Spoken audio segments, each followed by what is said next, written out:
Hello, my name is Tom Jones, and I am with the Faith Inclusion Network, and we are happy to welcome you to our webinar today featuring Ryan Wolfe on why disability ministry matters. The, uh, the Faith Inclusion Network exists to help churches, help faith communities include people with disabilities. And so we offer that support through trainings, resources, connections to any type of materials that a church may need or a faith community might need. And so if you're kind of in that situation where you might be needing some help or needing to be connected to the right places, Faith Inclusion Network can do that. And so please give us a call or contact us. I want to also let you know that today's today's session will be recorded and it will be sent to all the people who registered. Um, so be looking for that pretty soon. Also, the format today is that Ryan will be talking. He'll have a slideshow with us, and he'll be talking about those and why disability ministry is important to churches. And so, and then the last part of our hour, we invite you to ask questions of Ryan. You can put your questions in the chat, or you can put them in the Q&A box there.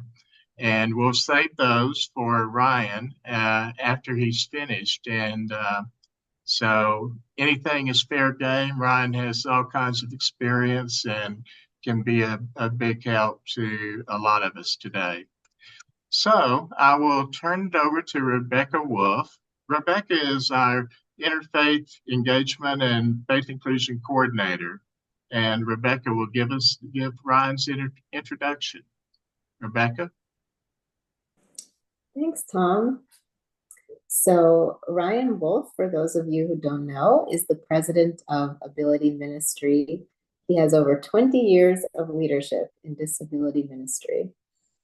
And he is a contributing author of the 2024 IVP book, Ministering to Families in Crisis, and also a co-author of Helping with Life Transitions, Engaging Young Adults with Disabilities into the Life of Your Church. Ryan has served as a full-time disability ministry pastor and as a church consultant for Key Ministry. He is a nationally recognized voice for inclusion and is very passionate about equipping local churches with practical tools and training to reach the disability community. So today we're going to hear about some of those practical tools and training from Ryan. And thank you so much for joining us. All right. Well, thank you for having me. Appreciate that. I'm going to pull up my presentation here. So we'll just hit the ground running once we get that up. And let me share my screen. Let's see. All right.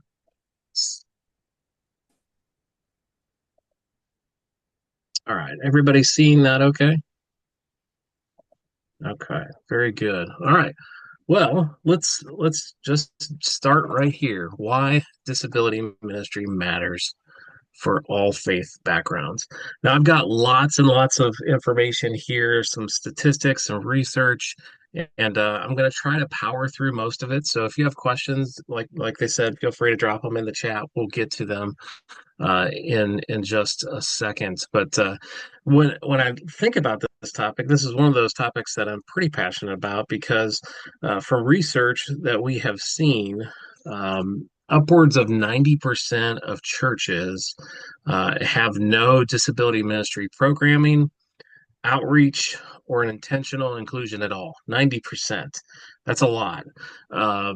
That means if you try to put a number to that based on whatever statistic you're looking at for how many churches there are in America, that means there are about 326,000 churches that have no form of disability ministry programming, outreach, or intentional inclusion at all. And to me, that's staggering.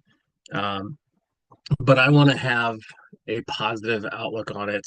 I want to believe that it's not happening mainly because it's a lack of awareness from leaders in those churches. So, a lot of what I've planned to talk about today is just raising that awareness why disability ministry matters for all faith backgrounds. Doesn't matter what kind of church, religious background you come from, I believe disability ministry inclusion matters for every community. So let's start by just raising some of that awareness today, and hopefully, as you have conversations with other churches, you can pass along some of this awareness. Let's start with just the fact of the prevalence of disability in our world. People with disabilities makes up the largest minority unreached people group in the entire world. Uh, People with disabilities is the only mission field that exists in every community. You don't have to travel across an ocean to reach out to somebody affected by disability because they're in your backyard. Disability is not something that discriminates. It crosses all lines, whether it be race, religion, socioeconomics, gender, it doesn't matter. Disability doesn't discriminate. And I always like to say it's the only minority people group with open enrollment. If you live long enough, you will join the people group of people with disabilities. Um, it's just one of those things, whether it's a matter of when and not if. So there's a great prevalence when it comes to how many people in the world live with disabilities. I'm going to take for you and kind of take a very broad view of how many people live with disabilities and try to narrow it down to see kind of how big it is in the world, but yet how small it is in your community. So let's kind of work our way through some stats. And I pulled these stats for where I was speaking last week. Last week, I was speaking at a conference in Cleveland, Ohio. So that's why you'll see stats specific to Ohio and Cuyahoga County. But I think this is a worthwhile exercise for any of you to do. So let's start at the kind of top of the funnel. There are over 1.5 billion people with a disability worldwide. In the United States, there are 341 million people. 70 million people live with a disability. That's around 20%. In the state of Ohio, where I live, there are 12 million people. 1,635,891 people live with a disability under the age of 65. And you pull those numbers from the census, and the reason they give that mile marker of under the age of 65 is because these are people who have a disability, not due to aging. Like I said, if we lump all of those numbers in, you're probably going to double that number. And then in Cuyahoga County, there are 1.23 million people. 186,000 people live with a disability under the age of 65. And this is a great exercise for any of you to do. Study the statistics of your community, find out exactly how many people live with a disability. You can do that by going to the census.gov and pulling information from there. It's a great way to build awareness, especially if you're approaching a church leader about starting a disability ministry or starting an inclusion program. It's just raising that awareness. How many people in our community would benefit from that? These are great numbers to have. Let's continue to drill down, though, on numbers in our community. If we look at the most recent reports from the CDC, we know that 26% of adults live with a disability. So better than 1 in 4. I often hear from churches in different places, we don't need a disability ministry because we don't have any people with disabilities. And, that's coming from the perspective of somebody saying, I'm looking out into my congregation and I don't see somebody with a wheelchair is basically what they're saying. But we know that when we talk about disability, it's far much more than a wheelchair user. 80% of disabilities you can't see by just looking at someone because it encompasses so many different hidden disabilities. So 26%, 1 in 4 already in every faith community and congregation, there are already 1 in 4 adults with a disability. According to the recent census, again, 2 in 7 families has a family member with a disability. Across our country, 13% of students on average are identified as needing special education. And when you add in kids with learning disabilities, mental health, and behavior diagnoses on 504 plans, you could be looking at 20% of the kids in your school district. Again, public schools have to release information because they're public schools. So you can actually find out how many kids have disabilities or IEPs in your school system. You can find out exactly what kind of disabilities surround your faith community, and you guys can come up with some very intentional ways about how you can be a blessing to your community. All right. Here's the deal. We are surrounded by people with disabilities in our faith communities and in our communities beyond our church walls. People with disabilities want to attend religious services at the same rate as people without disabilities, but they attend far less often because of barriers that exist. So I want to talk a little bit about some of those barriers as we continue to kind of raise this awareness, as we continue to look at, okay, there is a huge population of people with disabilities that faith communities can reach out to, bring hope to. Let's find out maybe why this isn't happening and maybe if there's a disconnect that needs to be approached. So here's another recent study. This was from Lifeway Research, and the survey question that went out to churches, these were Protestant churches, they asked if a person with disabilities would feel welcome at their church. And amongst the pastors, 81% strongly agreed, but 99% of Protestant pastors said absolutely, if a person with disabilities showed up at our church, they would feel welcome. Amongst those same churches, these are surveys done amongst the churchgoers, not the staff. They said again, 91% strongly agreed that if a person with disabilities showed up at their church, they would feel welcomed, and 97% overall. So again, churches, staff, and church goers believe that they are welcoming to people with disabilities. However, some of the things that we see in further research paints a different picture. Let me share with you some more studies here. According to their parents, fewer than 1/2 of children and youth with autism, deafblindness, intellectual disabilities, or multiple disabilities participated in religious group activities at any point in the previous year. So less than half. All right. Another study. When more than 200 parents of adolescents and young adults with autism were asked about their children's attendance at religious services, less than 1/3 reported that their child attended religious services on a weekly basis. Furthermore, only 11% of youth and adults with autism attended social events at religious settings more than once or twice a month. So here we have churches that say absolutely anybody with a disability walked into our church, they would feel welcome.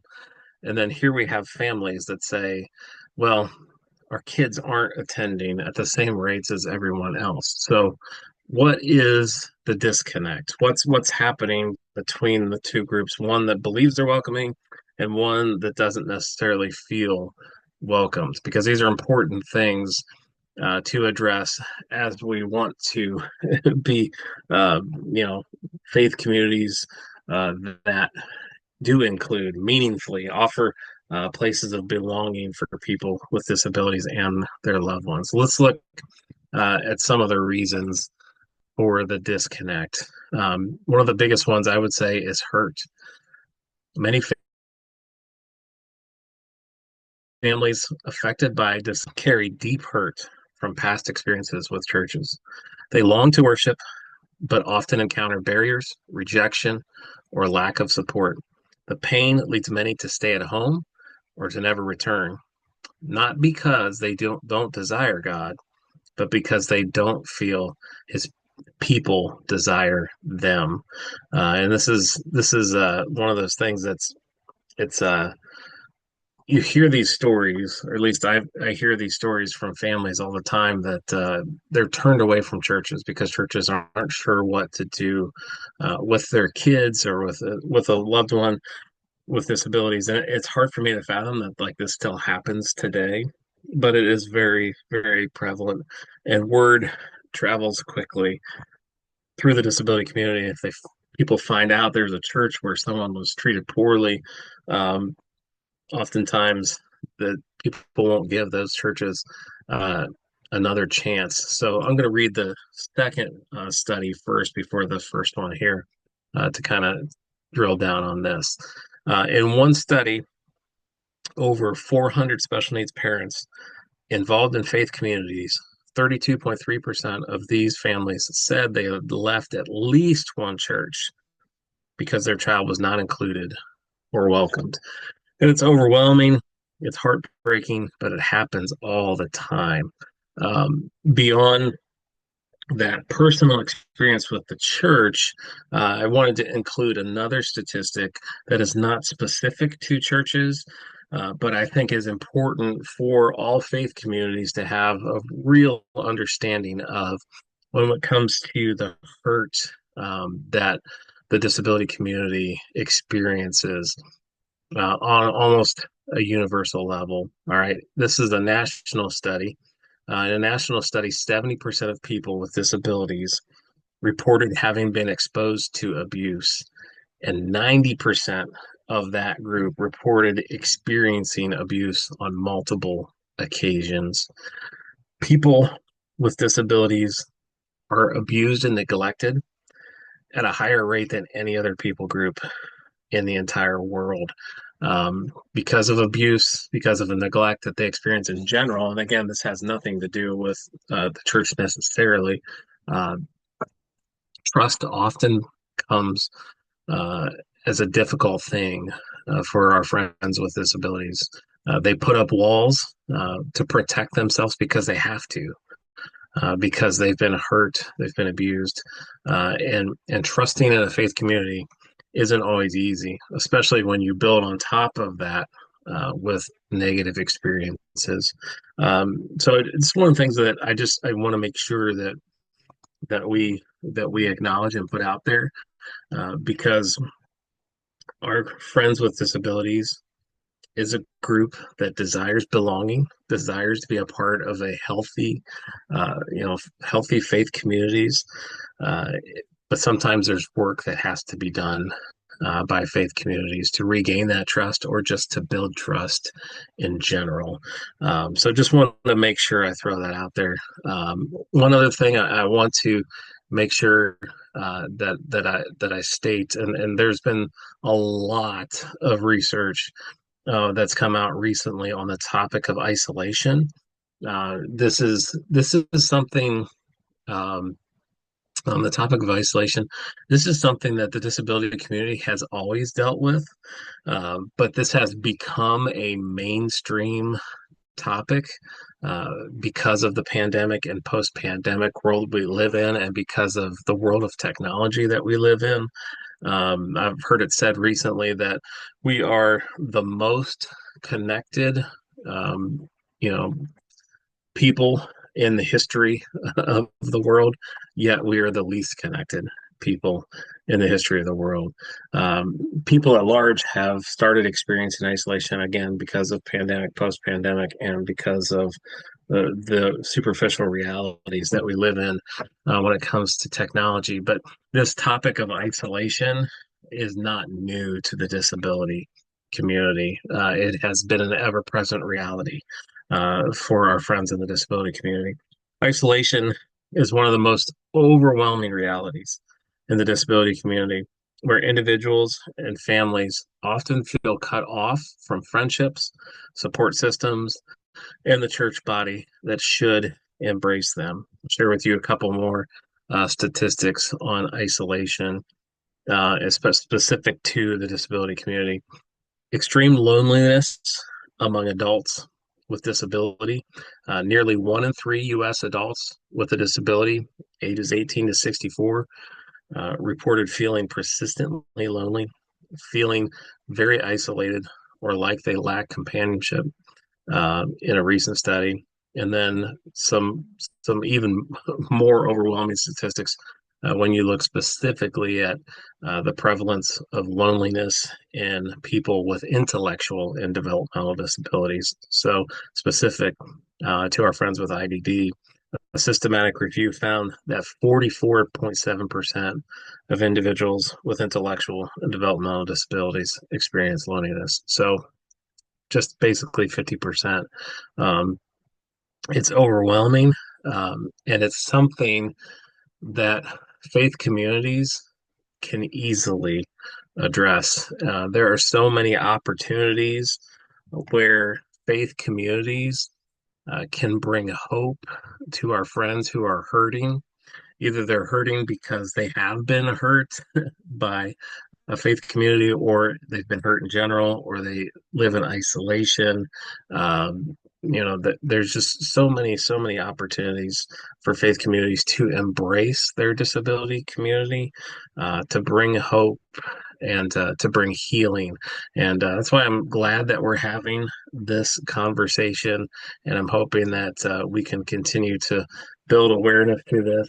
So let me give you a real short list of why should communities of faith include people with disabilities. And I'm just gonna run down through these again. There are countless more, um, but I just want to make sure that we hit on some of these, on the why behind why faith communities should include people with disabilities. It's because I believe that every person bears the image of God. In Scripture, we don't find any asterisks. There are no exceptions. Um, when I read in Genesis 1:26, and God the Father and Jesus are talking to each other, he says, "Let's make man and woman in our image." That means everyone bears the image of God. Um, I also believe that communities are stronger with diversity. One of the greatest pieces of diversity is disability. You can't have the diversity conversation without disability. If you push disability aside, you don't really have real diversity. I believe that faith without inclusion is incomplete.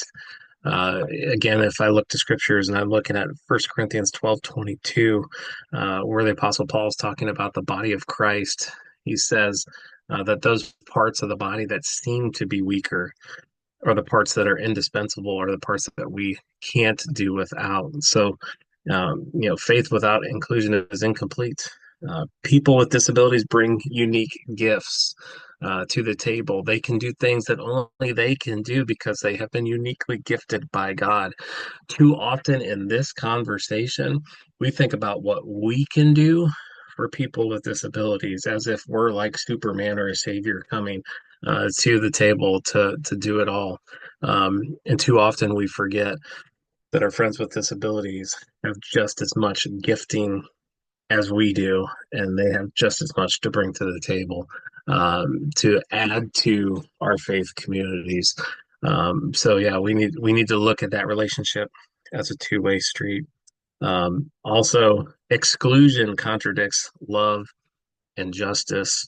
Again, the opening statistic that I shared with you, that upwards of 90% of churches have no form of programming, outreach, or inclusion. Um, by saying that, that's saying that 90% of churches, um, whether consciously or subconsciously, are excluding people, and that contradicts the love of God and contradicts justice. um, Isolation harms families with and individuals, by opening doors, truly being including, and offering places of belonging. We can bring healing to those conversations. Inclusion reflects compassion and mercy. We thank God that we serve a compassionate and merciful God. Our inclusion should reflect that same compassion and mercy. Welcoming all builds true community. Again, kind of that whole thing, like our community is not complete, unless it's complete. And accessibility is obedience.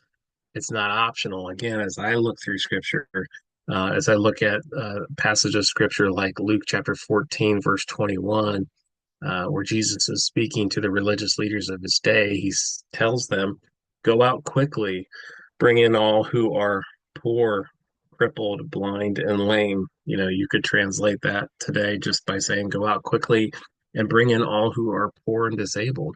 It's a command from Jesus. So I would say, for me at least, accessibility is a matter of obedience to Jesus and is not an optional thing for churches. And that's why we really need to work hard to get that 90% of churches that do nothing, whether consciously or subconsciously, to respond to this awesome opportunity to bring hope and healing and wholeness to their faith community and their community at large.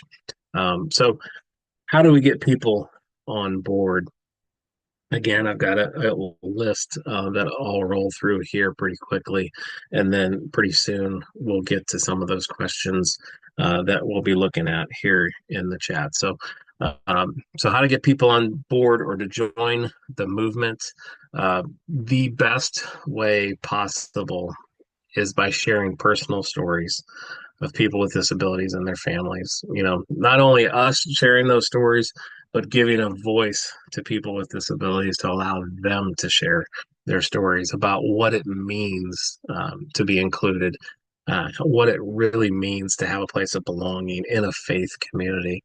Our personal stories are always the most powerful things. Another thing that we can do is what we're doing today.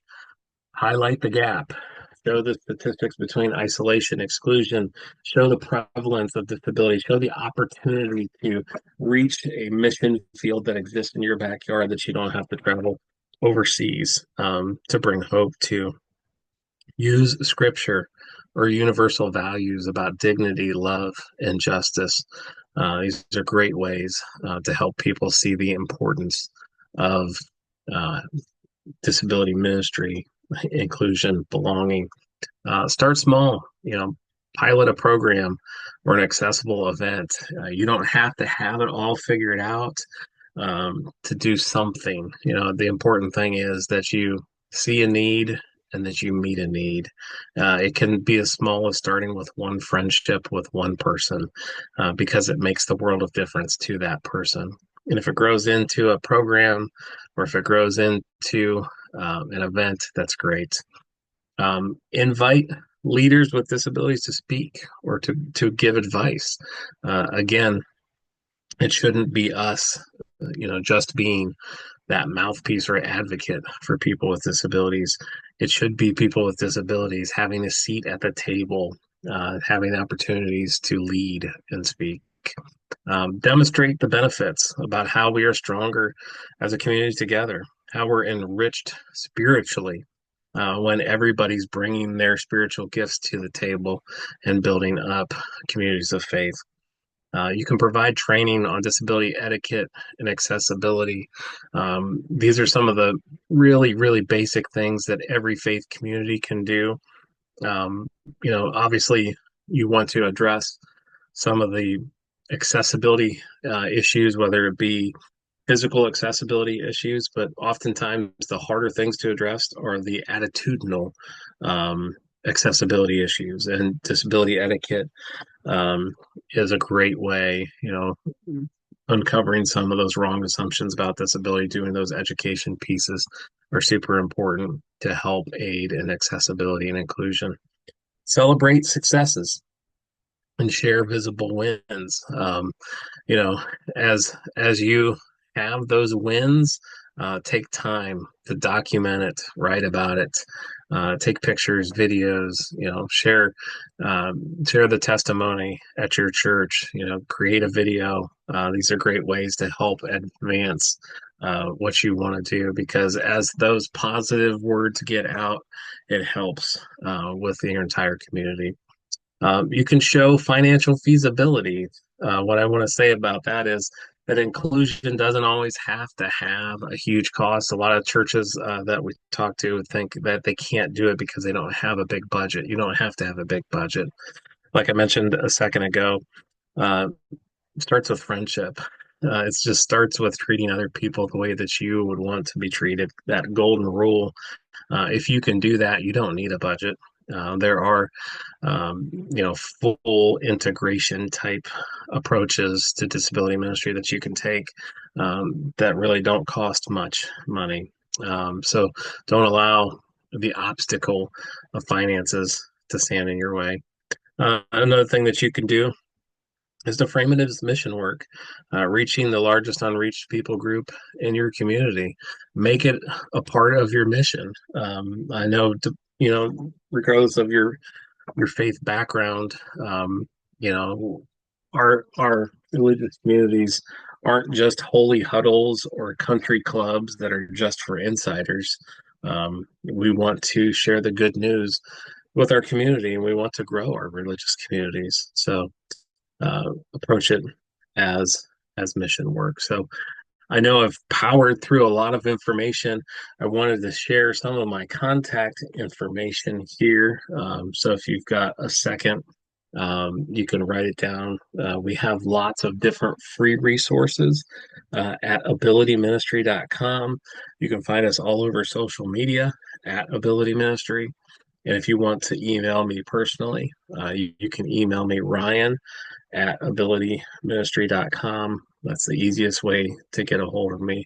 We're passionate about helping religious, communities of all different faith backgrounds be accepting and welcoming of people with disabilities, helping them find a place of belonging, helping them find healing and wholeness within religious communities. So if we can help you in any way, we would love to. So that's just a real quick run through on why disability ministry matters for all faith backgrounds. So at this point, I am going to stop the screen share and I will open it up for questions. I see that we got several in the chat. Rebecca or Tom, um, how do we usually go through some of these Well, Q&A times?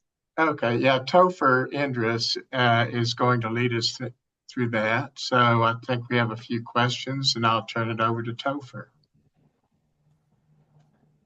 Hello, everyone. And Ryan, thank you so much for your words and being with us today. I see that we do have a couple of questions here, maybe even just some comments and stories here in the chat. So I will encourage anyone who finds it accessible, feel free to write into the chat or into the Q&A and add some of your own reflections and questions for Ryan. The first that I want to bring up is I see some kind of a longer form story here from Nicole, who's joining us from Quebec.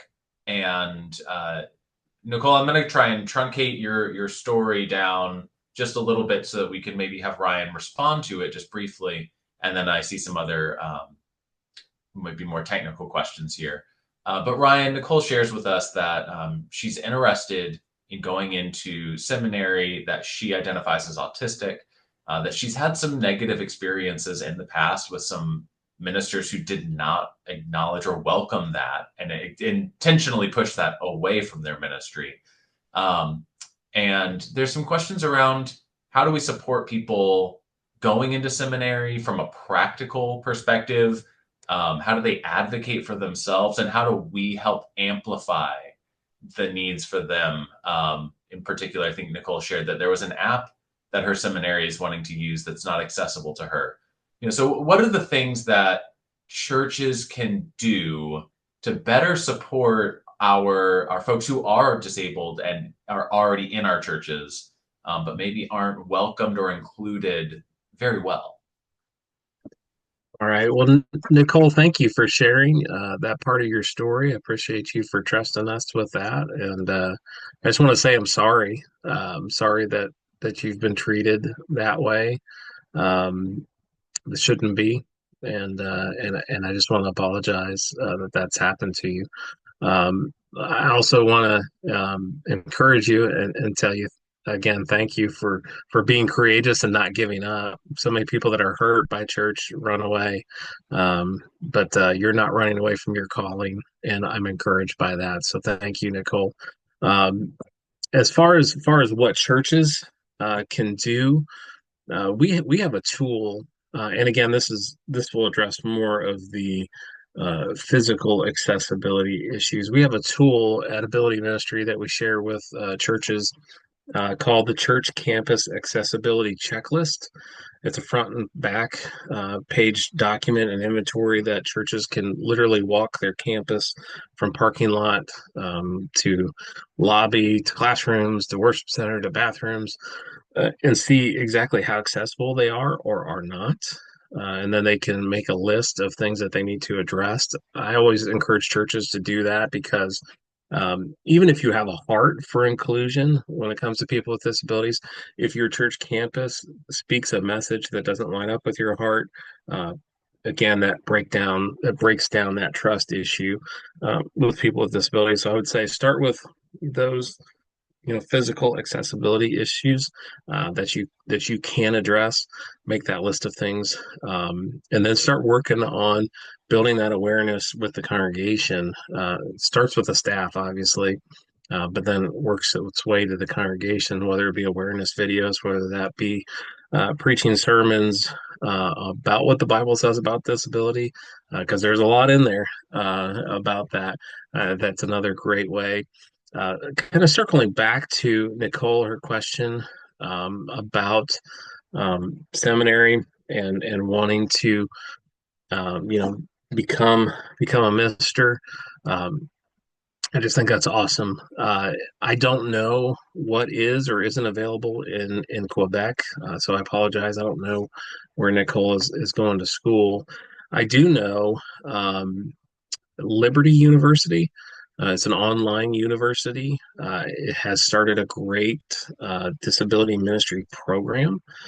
Sandra Peoples, one of my friends in the disability ministry movement, leads up a lot of those courses. So again, I don't know where Nicole's going in Quebec, but if that wouldn't end up working out, I would highly recommend for her or for anyone else to check out Liberty University, their disability ministry program. So trying to hit hit a couple different things there with that. But again, thankful for Nicole for being here and sharing part of her story. And I'll add on to that. I think knowing that there are programs that are better, just like communities, disabled communities in cities know there are churches that are known for being better or worse at inclusion. We know that there are schools and programs that are better and worse at supporting students with disabilities. And so perhaps something Finn could do in the future, or Ryan, you could do in the future, is compile a list of those, and we could disseminate that and help amplify the programs that are known. And that way, then there are more accessible options for those who might, maybe they wouldn't find Liberty's theology to be in line with theirs, but they would find another school, and another person might find Liberty to be a perfect fit. So getting that information out would be really helpful, I think. Yeah, absolutely, absolutely, and beyond like the school kind of like in the program side of things, one of the things that we've started doing several years ago at Ability Ministry is we started what we've called our church campus locator tool.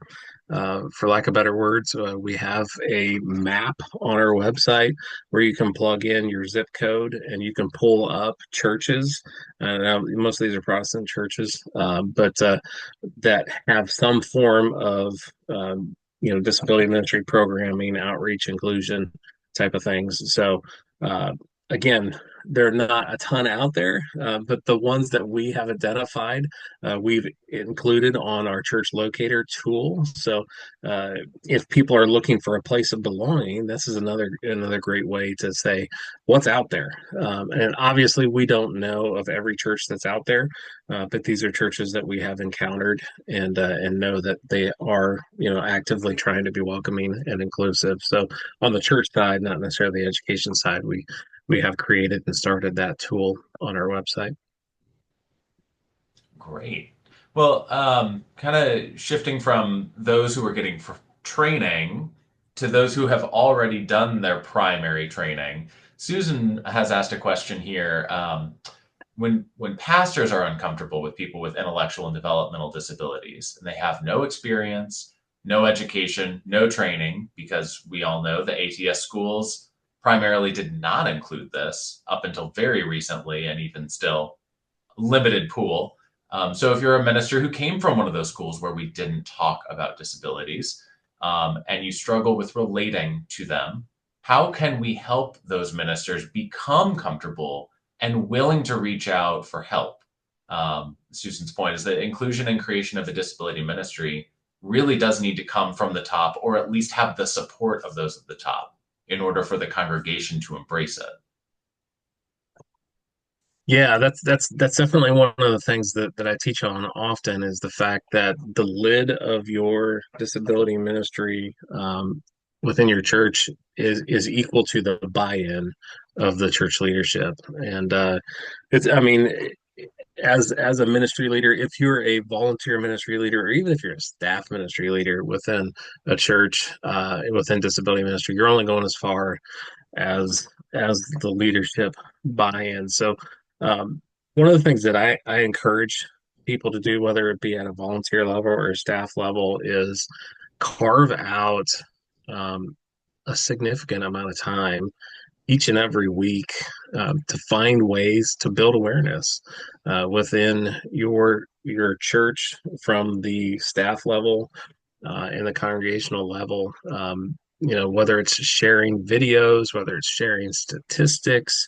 I think what I know from church leaders is numbers talk. There are numbers that church leaders look at every single week. They look at how many people showed up and how many dollars came in the plate.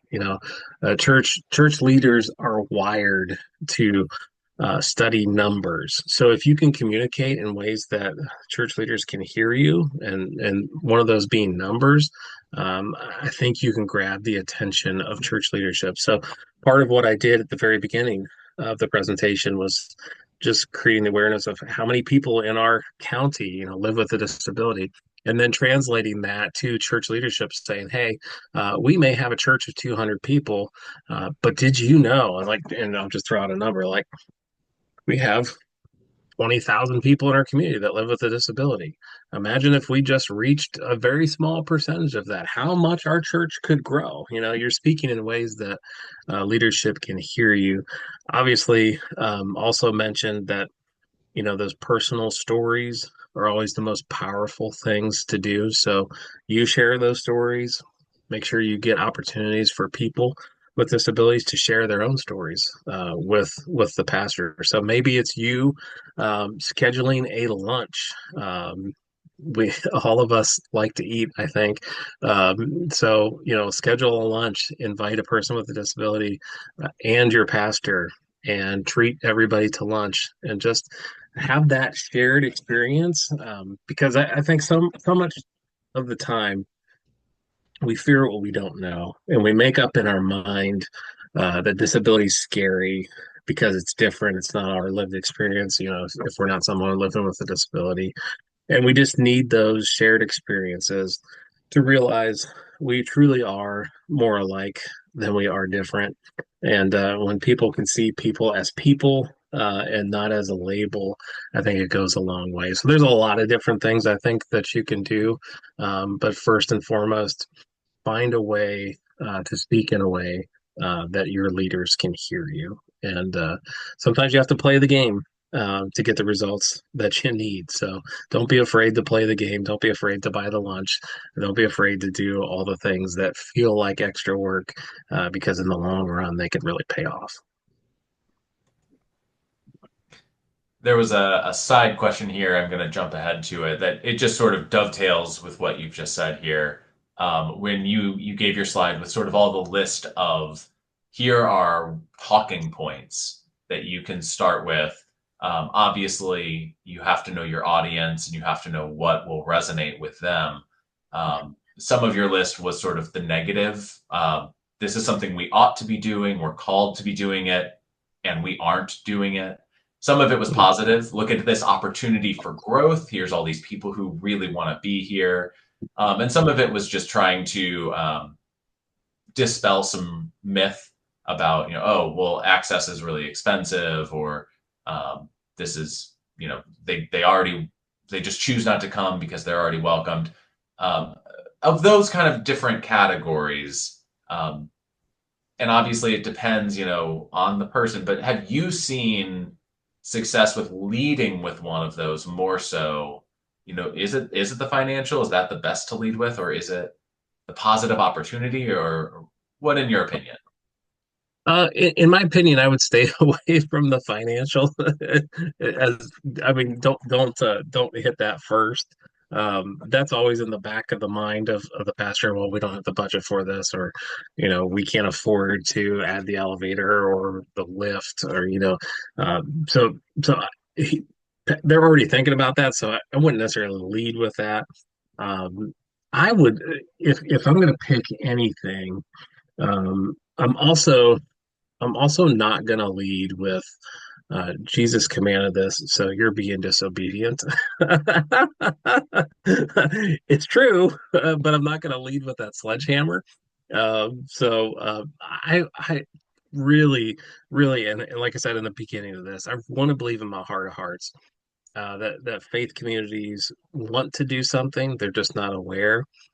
So as much as you can lean into the positive and see opportunities for bringing hope and becoming complete as a faith community, I lean into the positives. Then you can dispel some of the myths, whether it be the budget, and then in the end, if they're still like, no, we're not doing this, then you can drop the sledgehammer if you want to. But yeah, I wouldn't recommend that. So yeah, lean into the positive. I typically, when I come into these conversations, I start with the statistics. I do the research on the demographics, and I help people to see what exists around them. And I often find that just those statistics are eye-opening enough that people are intrigued and they're like, wow, I had no idea. We should definitely do something in this area. So do the research, have those statistics ready, come to the table with a positive story, and then, react and respond based on the roadblocks that inevitably will get thrown up in front of you. Well, speaking of those stats, there was a question that some of the stats that you were quoting, some of the more robust studies were done 10, 20 years ago. And so I'm wondering, what further research, or where do you find more up-to-date research? And I know I'll put in a plug here. I see Susan's also mentioned Dr. Eric Carter at Baylor. Mhm. And he has, I know, it's in press, it's coming, but some more research on disability and congregational inclusion, which you'll be able to find out of the Journal of Religion and Disability soon. I don't know when, but soon. Yes. So, That, but beyond yeah. that, where do you look for your data and your demographics? Yeah, I was definitely gonna go right there with Dr. Carter. He's definitely leading the field when it comes to research. So I would stay plugged in with Baylor University with Dr. Carter. other groups that I kind of tend to lean on would be Key Ministry. Key Ministry does a great job when it comes to, looking up some of the research. Dr. Grekovich there, more so from the mental health side of things, but is very much, a practitioner.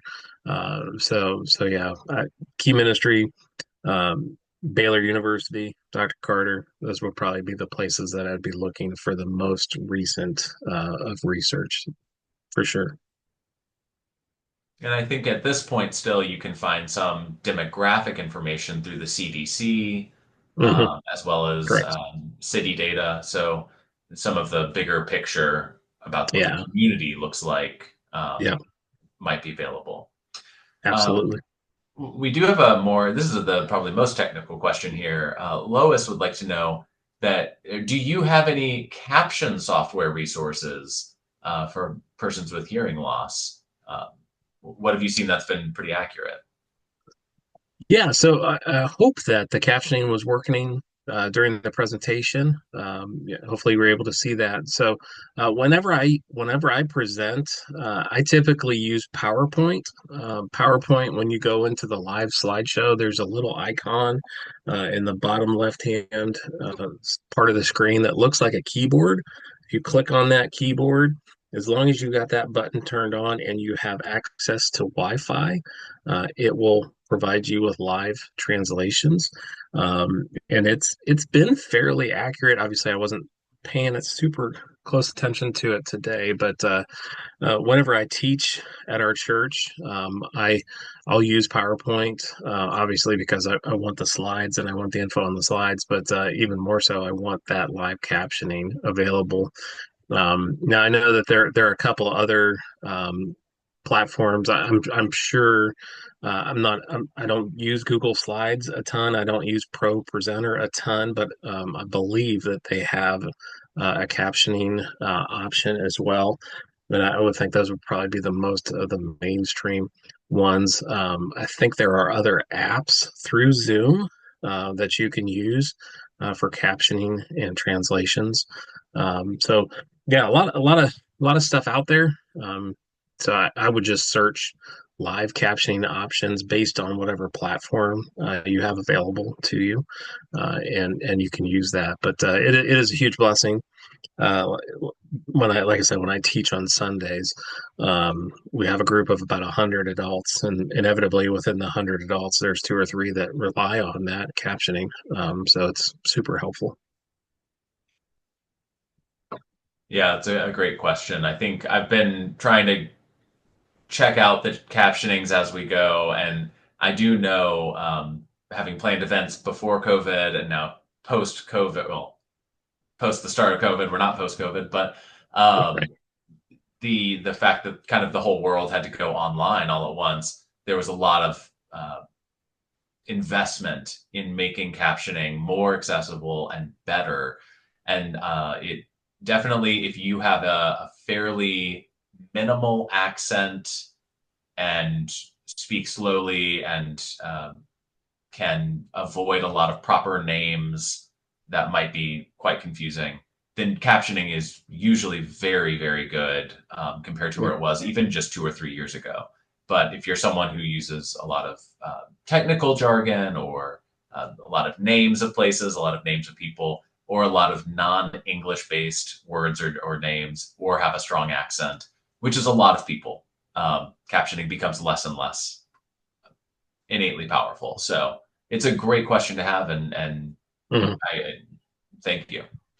We have one more question. I'm just going to name this question. It's a huge question, so we're not going to answer it today.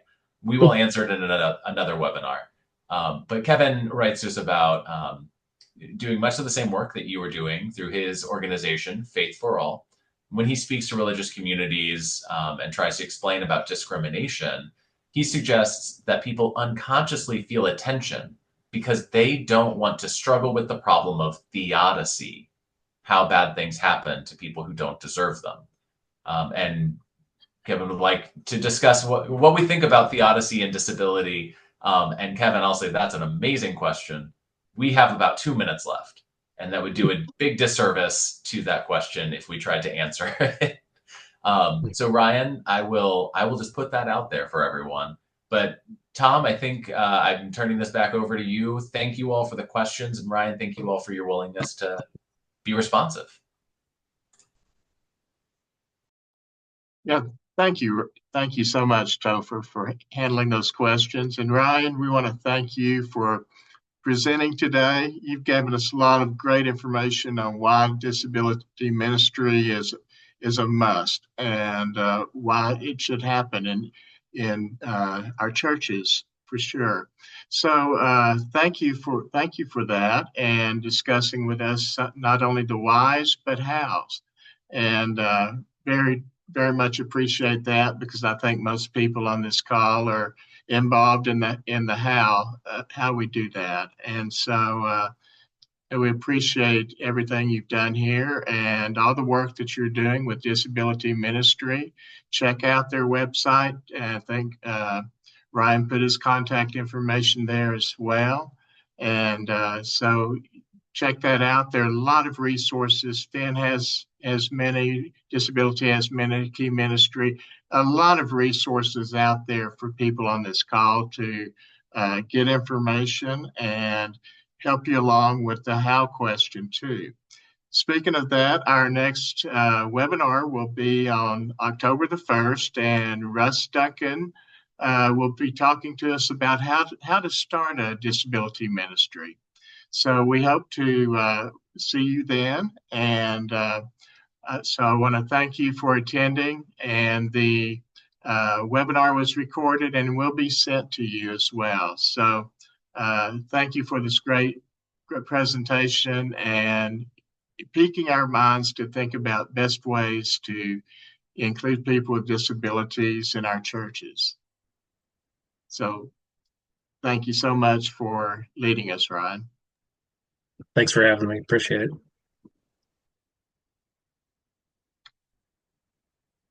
All right. Well, good. I'm going to stop the recording.